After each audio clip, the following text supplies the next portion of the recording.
Hello and welcome to another episode of Virtual Legality. I'm your host, Richard Hoeg, managing member of the Hoeg Law Business Law Firm of Northville, Michigan. And today we have a surprise episode for you all here in Virtual Legality because Microsoft has done the unthinkable as of just a little bit more than an hour ago. If you aren't familiar with this, if you haven't seen anything about this, I described it as follows on my Twitter.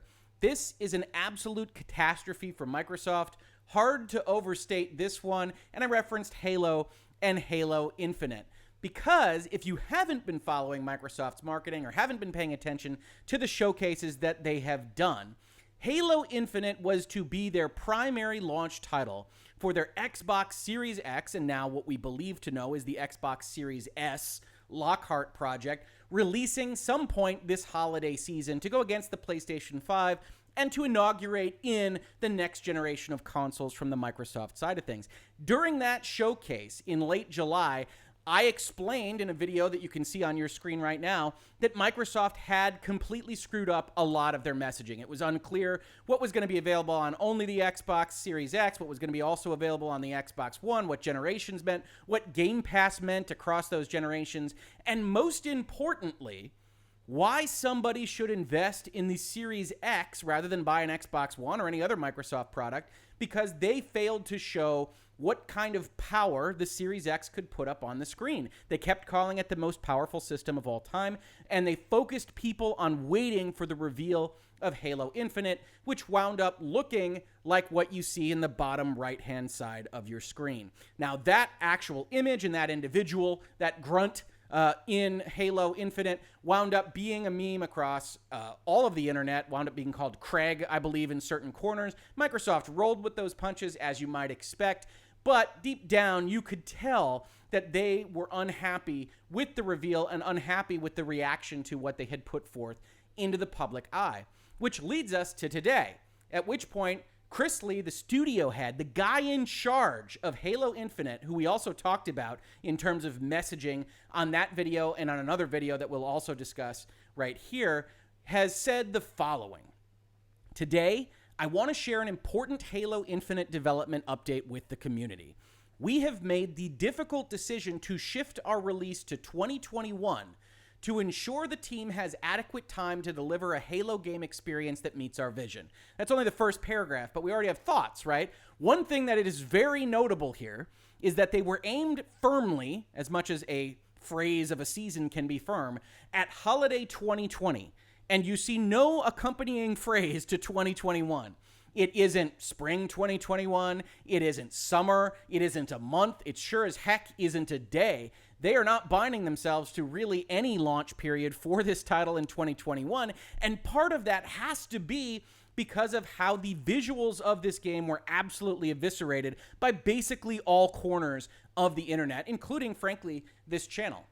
The second paragraph of their notice says the following: the decision to shift our release is the result of multiple factors that have contributed to development challenges, including the ongoing COVID-related impacts affecting us all this year. Now, understand the background of this particular project. Halo Infinite has been on the burner at 343 Industries, a subsidiary of Microsoft, for a number of years. Halo 5 came out years ago. We've heard rumors, we've heard innuendo about development challenges, and certainly every piece of pop culture, but certainly video game companies have had their difficulties getting things done here in 2020. And Halo Infinite looks, after that showcase, to have been a bit further out from finalization, from going gold, from being released to the public than other games that have released during this period, like Last of Us Part 2, Ghost of Tsushima, the Avengers beta. Seems like whether or not you like that game, it's going to be finished by the time it comes out next month. And while we don't know much about Cyberpunk at this point, it's going to be done somewhere close to their current release date of November of 2020. Can't guarantee it'll come out this year, but it'll be close to that. Here we've got a release date that was going to come out at launch of this system and is now just going wherever in 2021.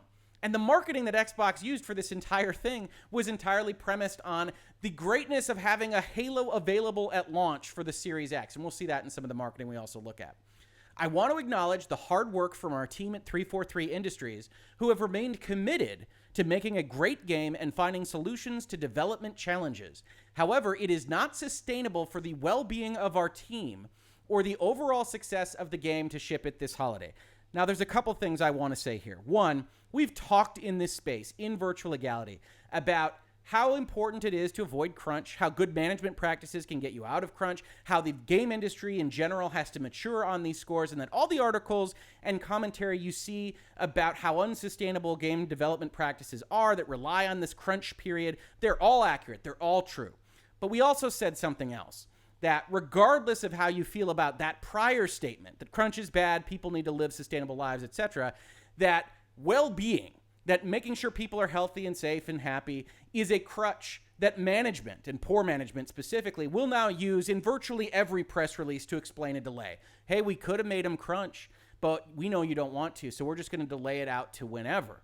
And while that might be the case, it's more evocative in my reading, as I look at something like this, of a company, 343 Industries in particular, but Microsoft also, who's in charge of that subsidiary, completely dropping the ball on what was the major crown jewel of their launch of a major piece of hardware that has gone through millions and millions of dollars of research and development, that has been on a long-term flight path to release this holiday season over the course of many E3s and other digital direct Xbox showcases. And now the main thing that would even remotely sell that box is now being delayed. That's got a heads will roll kind of signposting all over it. Maybe it'll happen quietly, maybe it'll happen loudly, but people will be fired over this kind of thing. Halo Infinite was the design around which the Series X was to be marketed, which we will also see in some of the other pieces of material. We know this will be disappointing to many of you, and we all share in that sentiment.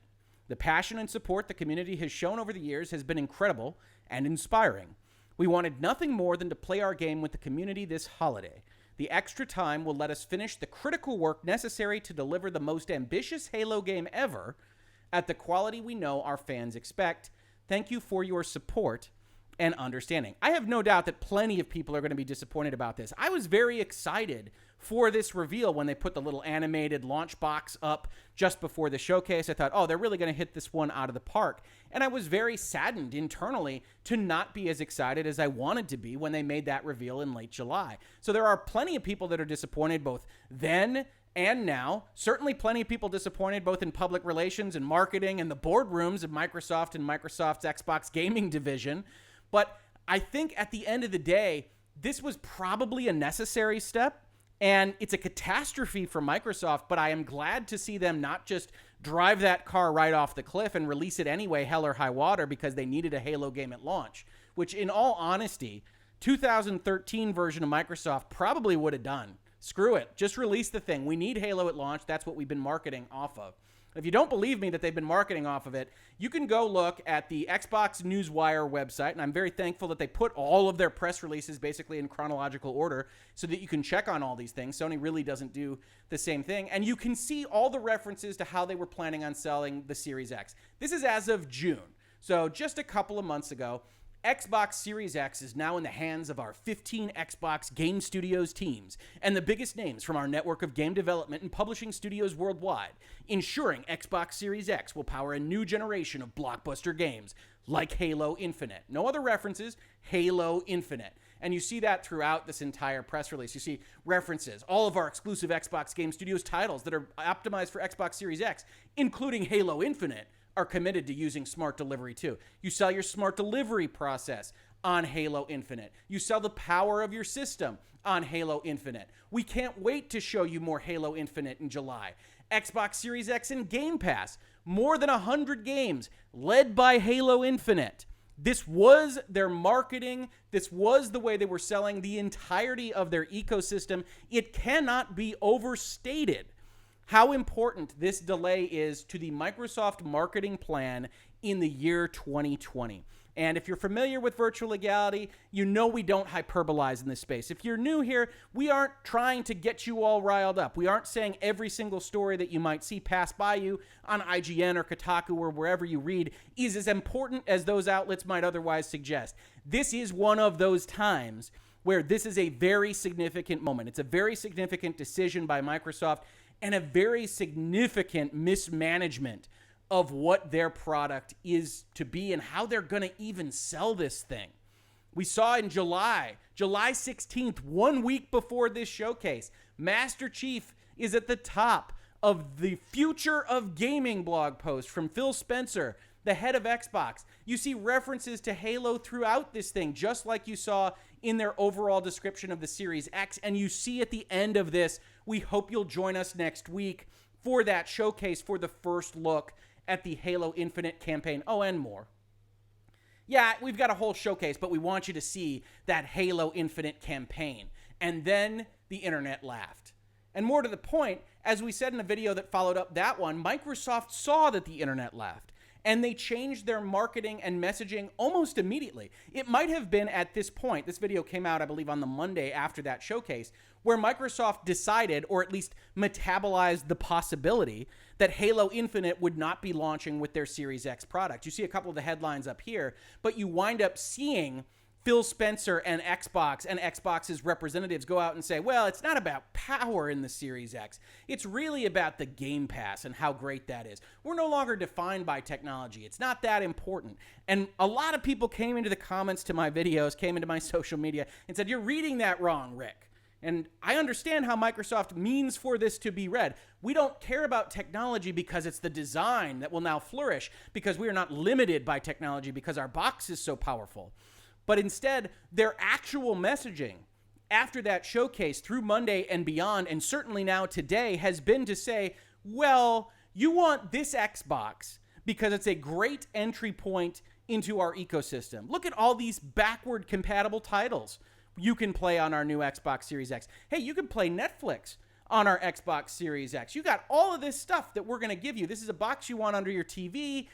But no, we're not really going to have any games to show you until 2021 at the earliest, and we can't even put a month on that, let alone a season. And usually my kind of back-of-the-envelope thinking on date being quoted in these various trailers and for video games in general is to add one to whatever kind of granular detail they are willing to give you. Now, that probably doesn't apply here where you've already got a delay. But ordinarily, if somebody were to just announce that the game's coming out in 2021, I would read that as 2022.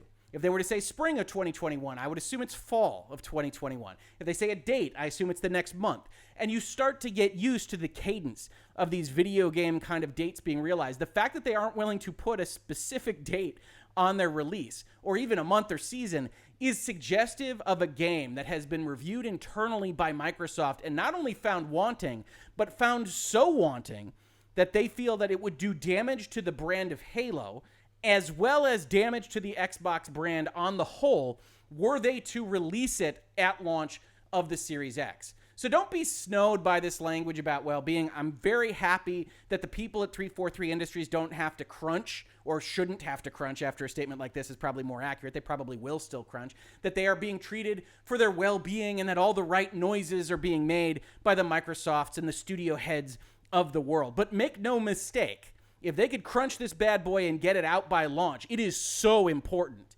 to Microsoft that they would be doing that. They have decided that it doesn't come anywhere near the ballpark of being ready to launch this holiday season. And you might ask yourselves, Rick, hey, if Halo Infinite isn't launching, and COVID-19 is out there and everybody's dealing with all this stuff, you've had videos in the past that talk about the manufacturing difficulties of releasing a next generation system here in 2020 with all of that happening. Maybe they're just going to delay the Series X to whenever Halo Infinite would release. And I thought, hey, maybe that is what's going to happen. But Microsoft, knowing that you would think that, actually went out with a press release at virtually the same time as this announcement to say the following: Xbox Series X launches this November with thousands of games spanning 4 generations. Today, we announced updates to Halo Infinite's launch timing. You gotta love corporate speak, right? I know if you're following Virtual Legality, you do love some of this speak already and you like interpreting it, but you have to admit that delaying your most ambitious title, your title that is slated for launch, the title that all of your marketing revolves around, delaying it and describing that delay as, we announced an update to its release timing, is funny, right? Corporate speak is funny. Our vision at Xbox and 343 Industries has always been to deliver the most ambitious Halo game ever for our fans, while also balancing the team's well-being. Again, you see, they're trying to use the cover right? Nobody's vision for a creative product necessarily has much to do with how the studio operates. We want everybody to have well-being. We don't want anybody to be beaten to death. We don't want anybody chained to their desk. But it's not really your vision for Halo that your team's well-being comes into it for a press release like this, except that it's very difficult to argue against a delay when you say, well, we're just doing it so that we don't have to put our people through crunch. It is very difficult, but it doesn't mean we have to believe you. And certainly when the announcement comes out that 343 is doing some kind of crunch just before Halo Infinite's release, you say, hey, why, Microsoft? I thought you were worried about your team's well-being. To do that, we will need some more time to finish the critical work necessary to launch Halo Infinite, which will come in 2021. Nope, we're not giving you any more. It's 2021, sometime during then. We have no idea how long it will take. We have plenty to keep you busy until Chief arrives. There will be thousands of games to play, spanning 4 generations. When Xbox Series X launches globally this November, which I believe is a new time frame. I believe it's only ever been holiday. Maybe somebody can come into my comments and correct me on that. I think this November date is news. That it was only ever going to be holiday, and now it's November. I think we all basically assumed, at least I did, that both the PlayStation 5 and the Series X would be coming out sometime mid-November. That's pretty normal for a console launch. You catch that Christmas money, hopefully, who knows, in 2020, right? But now they have admitted they're going to launch globally this November. The Halo Infinite delay isn't going to change that. Forget the fact we don't have anything to launch it with. We have thousands of games to play from our old Xboxes. Get excited. And over 100 optimized Xbox Series X titles this year. But wait, we might be fibbing a little bit on that number too. You might read that and say, well, those are new Xbox Series X titles. Not so much. We go and we actually look at the list. More than 50 new games are planned for this year. New games, the things that are brand new to you as a video game player. Valhalla, Dirt 5, Gears Tactics, Yakuza Like a Dragon, Watch Dogs Legion. Okay, and then more than 40 popular games newly optimized to take full advantage of Series X, like Destiny 2, Gears 5, Madden NFL 21. Okay, so you've got maybe some new games that are optimized, maybe some old games that are optimized, nothing that really actually looks like an Xbox Series X game or that was built from the ground up solely to take advantage of the Series X. So why would I buy this from you right now? How are you selling this to me instead of your Xbox One? Now, you had that problem anyway because Halo Infinite was going to be a cross-generation title, but now you don't really have anything that you can sell to us for the Series X that we don't have to take your word for it on, right? Okay, maybe Valhalla looks better on the Series X, but it'll be by accident. It'll be because you have more GPUs to throw at the thing, and so Valhalla just happens to look a little bit better. Now, that's great. I'm looking forward to some of those kind of interregnum intermediary updates to these types of games. Hey, great, it looks a little bit better because there's just more horses under the hood. But that isn't exactly why you buy a next generation system. And I think Sony has a very similar issue here. I don't think that the launch of this next generation here in 2020 is everybody on deck. All sides are ready for this thing. I don't think that's the case. And that might be related to COVID. It might not be. But either way, Microsoft and Sony are both in the same basket here. It's just that Microsoft just delayed the only game that they have. Yes, they have all these other games that are kind of third party and that are interesting. Watch Dogs will be fun. Assassin's Creed Valhalla will be fun. But then you start to bring up Dirt 5. Okay. Gears Tactics is on everything already. You can play it on your PC. It is what it is. And so now we've got a situation where you don't have anything to sell. And no, you can't even reference Halo Infinite. So you've got all of these statements, all these paragraphs that talk about why you shouldn't need to care about Halo Infinite. Hey, we still have all this stuff. We still have all this backwards compatibility. We still have a Game Pass for you. Get a Series X, but just don't expect it to look like anything that we told you it would look like or like the most powerful system in the history of the world. And just forget every other time that we referenced Halo Infinite and every other time that we put Master Chief's picture at the top of one of our blog posts. That was all unimportant, and you don't need to worry about it. So here we are on August 11th, 2020, with Microsoft preparing to launch a system on the premise that what you really wanted to play were the games that you already owned on the Xbox One, the 360, and the original recipe Xbox, and maybe purchase a Game Pass to give them $15 a month in order to access those games that you could otherwise play on the Xbox One. I don't know about you, but this sounds to me like it's a pretty terrible sales pitch and an absolute catastrophe for Microsoft. This has been a special bonus episode of Virtual Legality today. If you like this, please like, subscribe, share. We are talking about these kinds of things all the time. Our most recent video was about Electronic Arts having a shareholder mutiny, a very rare shareholder vote in which a majority of their shareholders actually said, no, the way you pay your executives is wrong and it needs to be rethought. And also, we want more rights and powers to make our own decisions outside of management at the Electronic Arts overall board and management level. And that's a big, big story. We've also talked about WB Games, whether it'll be sold, whether it won't be, and of course, Dr. Disrespect's ongoing, very, very quiet saga with Twitch. So if any of those sound interesting to you, tell people that we're here. We love having those conversations with new folks in the comments to our videos and elsewhere on my social media. Please do tell folks. We love having them. If you caught this on YouTube, thank you so much for watching. And if you listen to this as a podcast, thank you so much for listening. And I will catch you on the very next episode of Virtual Legality. Virtual Legality is a YouTube video series with audio podcast versions presented as commentary and for education and entertainment purposes only. It does not constitute legal advice and does not create an attorney-client relationship. If you have legal questions about the topics discussed, please consult your own legal counsel.